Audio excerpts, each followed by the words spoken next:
Hello friends, आज हम लोग मैथ का जो सीखने जा रहे हैं और जो क्वेश्चन सॉल्व करने जा रहे हैं, इस ट्रिक का और इसका उपयोग बड़ी बड़ी कंपनियां करती हैं। कैसे करती है वो वीडियो के लास्ट में हम बताएंगे, लेकिन एक क्लू आपको दे देते हैं। हम आज से 5 साल पहले जो बिस्किट का पैकेट खरीदते थे 10 रुपए में, आज भी 10 रुपए में ही खरीद रहे हैं। 5 साल में इतनी महंगाई बढ़ गई, लेकिन फिर भी वो बिस्किट का पैकेट वैसे ही मिल रहा है। आखिर ये कैसे होता है? मैथ का कौन सा इसमें फॉर्मूला का प्रयोग किया जाता है, वो हम लोग सीखेंगे यहाँ पास। तो पहले हम लोग कुछ क्वेश्चंस को सॉल्व कर लेते हैं, उस ट्रिक को सीख लेते हैं और उसके बाद देखेंगे कि कंपनी उसका कैसे यूज करती है, बड़ी बड़ी कंपनियां। तो चलिए, पहला क्वेश्चन है, एक आयताकार प्लॉट की लंबाई 20% घटा दी गई है और क्षेत्रफल को हम लोग को चेंज नहीं होने देना है, अपरिवर्तित रखने के लिए उसकी चौड़ाई कितने प्रतिशत बढ़ानी पड़ेगी। चूंकि आयताकार जो होते हैं, जो भी डायग्राम्स होते हैं, उसकी क्षेत्रफल जो होती है लंबाई गुने चौड़ाई, L इंटू बी होती है। तो अगर L घटा है तो B को बढ़ाना पड़ेगा, तभी हम लोग क्या कर सकते हैं, क्षेत्रफल को अपरिवर्तित रख सकते हैं। तो यहाँ पर ट्रिक क्या आपको देख लीजिए, ट्रिक बहुत ही आसान है। जो भी बढ़ेगा घटेगा, यहाँ 20% घटा है उसको ऊपर लिख देना है 20, ठीक है। और अगर घटता है, यहाँ पास घटा है तो 100 में उसको घटा देना है। 100 में 20 घटाएंगे तो कितना हो जाएगा, 80। और चूंकि हम लोग को परसेंटेज निकालना है, तो परसेंटेज के लिए हम लोग को मल्टीप्लाई करना पड़ता है 100 से, और परसेंटेज का हम लोग क्या कर देंगे, यहाँ पास चीज दे देंगे, ठीक है। इसको सॉल्व कर देंगे, हमारा आंसर आ जाएगा। तो 20 को 80 से कटा देंगे हम लोग 4 बार में, और 4 को 100 से कटा देंगे हम लोग 25 बार में। यानी कि कितना परसेंट हम लोग को बढ़ाना पड़ेगा चौड़ाई को, 25%, ताकि क्षेत्रफल पर कोई प्रभाव नहीं पड़े। तो यहाँ हम लोग ट्रिक सीखना है, और फिर से हम लोग एक और क्वेश्चन इसी ट्रिक की सहायता से बनाते हैं। देखिए, ये नेक्स्ट क्वेश्चन जो है, इसमें चीनी के मूल्य में 25% की वृद्धि हो गई है। यहाँ पास वृद्धि हो गई है, हमने कहा है कि जो भी बढ़ेगा या घटेगा उसको ऊपर लिख देना है। तो यहाँ 25% बढ़ा है घटा है, उसको ऊपर लिख देना है। और अगर बढ़ेगा तो 100 में जोड़ देना है, और घटेगा तो 100 में घटा देना है। यहाँ बढ़ा है तो 100 में 25 को जोड़ देंगे तो कितना हो जाएगा, 125। और प्रतिशत निकालने के लिए गुना 100 करना ही पड़ता है, परसेंटेज का चिन्ह दे देंगे। 25 से 125 कितने बार में कटा, 5 बार। और 100 से 5 कितने बार में कटेगा, यानी कि कितने परसेंट हम लोगों को घटाना पड़ेगा चीनी का खर्च, ताकि अतिरिक्त भार ना पड़े, 20%। देखिए कितना आसान ट्रिक है।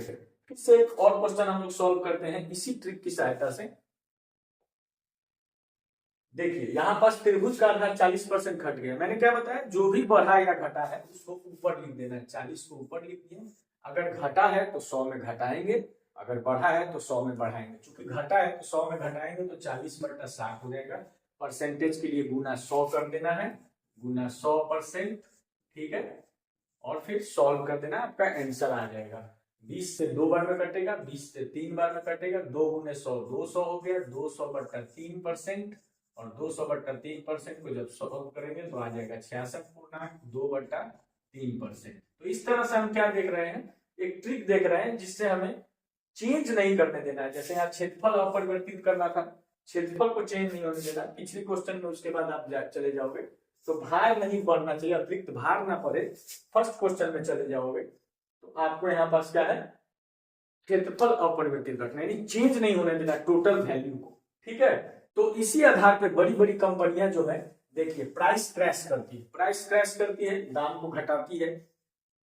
कभी कभी क्या होता है, दाम ना घटाकर अगर दाम बढ़ाना है तो वस्तु को कम कर देती है। वस्तु को कम कर देती है यानी पैकेट उतना ही रहेगा, लेकिन पैकेट में जो मटेरियल है वो कम हो जाएगा। वो देखिए वो कैसे होता है, आपको मैं बताता हूँ। इस मैथ को इसमें कैसे यूज किया जाता है वो मैं आपको बताता हूँ। जैसे पहले अगर किसी बिस्किट के पैकेट में सपोज करिए 5 बिस्किट होता हो, कितना बिस्किट होता हो, 5, ठीक है। और बिस्किट का दाम अब 25% बढ़ गया। बिस्किट का दाम क्या बढ़ गया, 25% बढ़ गया। 5 बिस्किट का दाम सपोज करिए कि 10 रुपए पहले आता था, अब 25% बढ़ गया है, तो हमें तो 5 बिस्किट का दाम कितना लेना पड़ेगा, 12.5 रुपया लेना पड़ेगा। अब हमको 10 के जगह 12.5, 12.5 रुपया लेना है। तो कंपनी क्या करती है कि 5 बिस्किट की जगह 4 बिस्किट कर देती है पैकेट में, 4 बिस्किट कर देती है, और दाम उतना ही रहने देती है, कितना, 10। तो ये जो दाम है इसको चेंज नहीं किया कंपनी ने, आप यहाँ देख सकते हो 10 का 10 ही रहा, लेकिन मटेरियल को कम कर दिया, 4 बिस्किट कर दिया। अब कंपनी क्या है, एक बिस्किट कितने में ले रही है, 2.5 रुपये में। 4 बिस्किट का अगर 10 रुपया दाम है तो एक बिस्किट का कितना पड़ रहा है, 2.5 रुपया, यानी कि 2.5 रुपया में वो अपनी एक बिस्किट को बेच रही है। और पहले 5 बिस्किट को 10 रुपए में बेचती थी, तो कितने रुपए में बेचती थी, 2 रुपए में। 5 बिस्किट 10 रुपए में, 2 रुपया एक बिस्किट का।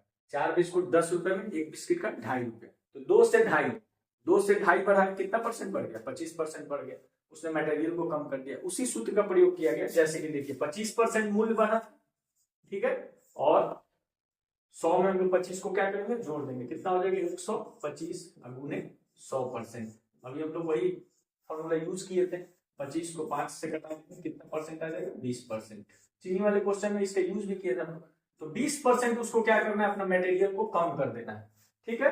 तो 5 बिस्कुट है, तो 20% कितना होगा 5 बिस्कुट में, एक बिस्कुट को कम कर देगा, 4 बिस्कुट हो गया। इस तरह से बड़ी बड़ी कंपनियां, ये केवल बिस्किट का मैंने एक एग्जांपल दिया था, आप देख सकते हो टूथपेस्ट हुआ, डिटर्जेंट हुआ, और मैनी मोर थिंग्स, बहुत सारी चीजें हैं जिसमें ऐसा किया जाता है। प्राइस वैसा ही रह जाता है, 5 साल पहले भी वही प्राइस था, आज भी वही प्राइस है, लेकिन उसके मटेरियल को क्या कर दिया जाता है, कम कर दिया जाता है, जिससे उसको लाभ, कंपनी को वही लाभ मिल रहा है और उसको कोई नुकसान नहीं हो रहा है। तो वीडियो कैसा लगा दोस्तों, जरूर कमेंट करके बताइएगा।